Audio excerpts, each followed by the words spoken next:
Hello friends, welcome back to my channel নীলিমার small garden. দেখো, এটা হচ্ছে কামরাঙা গাছ, মিষ্টি কামরাঙা, টক মিষ্টি কামরাঙা। সেই গাছটাতে দেখো কত ফুল হয়েছে, দেখো প্রচুর ফুল হয়েছে।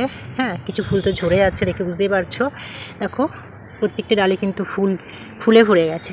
এই দেখো, আমি এখন পুরো রোদের মধ্যে ভিডিওটি করছি। হ্যাঁ, তা দেখো পুরো ডালে একদম ফুল, খুব সুন্দর লাগছে ফুলগুলো, দেখতে পাচ্ছ।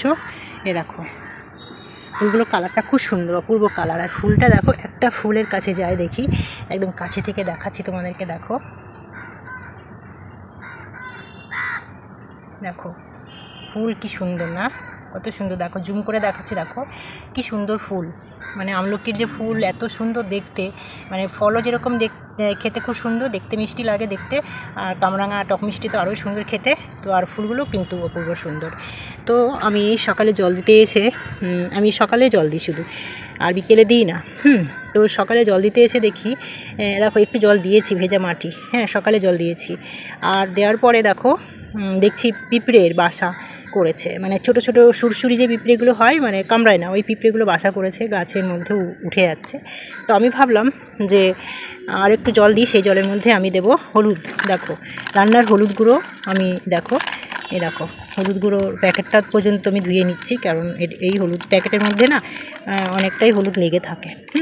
তাই ধুয়ে নিয়েছি। এবারে দেখো এই যে আমি এই কামরাঙা গাছের গোড়ায় আমি হলুদ জলটা দিয়ে দিচ্ছি, ঠিক আছে। কেন বলো তো, হলুদ জলটা ভীষণই ভালো।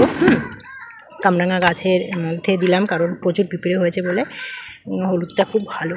এমনিতেও কিন্তু প্রতিটা গাছে কিন্তু প্রতি সপ্তাহে যদি বা মাসে 2 বার যদি হলুদ গুঁড়ো জল যদি টবের মাটিতে দেওয়া যায় না, তাহলে খুব ভালো হয়। তাহলে পিঁপড়ে আর যেই অপকারী যে পোকাগুলো মানে ছত্রাকগুলো থাকে, সেগুলো নষ্ট হয়ে যায়।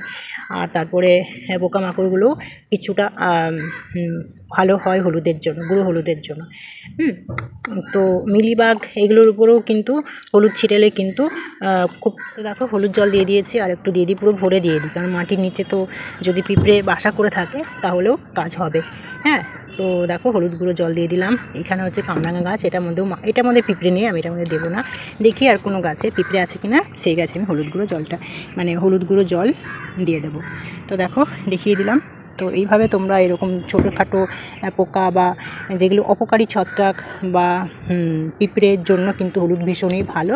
তোমরা আমার মতন এরকম করো, খুব ভালো ফল হয়। কিন্তু আমি বেশিরভাগ গাছে কিন্তু এই হলুদ গুঁড়োই দিই যখন পিঁপড়ে হয়। পিঁপড়ের জন্য আলাদা করে আমি কোনো কীটনাশক ব্যবহার করি না। হ্যাঁ, তো যেরকম আজকে আমি এই কামরাঙা গাছগুলোতে দিলাম, কামরাঙা গাছে হলুদ দিলাম। দেখো ছোট ছোট কামরাঙা হয়েছে, এই দেখো দেখে বুঝতে পারছি যে রোদের মধ্যেই ভিডিওটা করছি, কারণ সন্ধ্যাবেলার দিকে উঠি তো সেই সময় আর ভিডিও করা হয় না। মানে সেই সময় আর আমি কামরাঙা গাছটা দেখাতে পারি না, যেহেতু টিনের এই ধারে আছে, টিনের উপরে আমি উঠি না সন্ধ্যাবেলায়।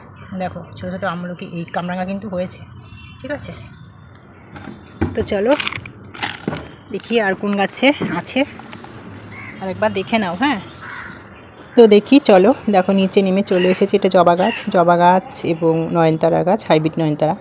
জবা গাছের পাতা দুটো তুলে নিচ্ছি, হলুদ হয়ে গেছে। তো ওই জবা গাছের গোড়াতেও আমি, মানে আমার যেহেতু এই হলুদগুলো জলটা অল্প বেঁচে গেছে, তো এই জলটাও আমি এই গাছগুলোর মধ্যে দিয়ে দিচ্ছি।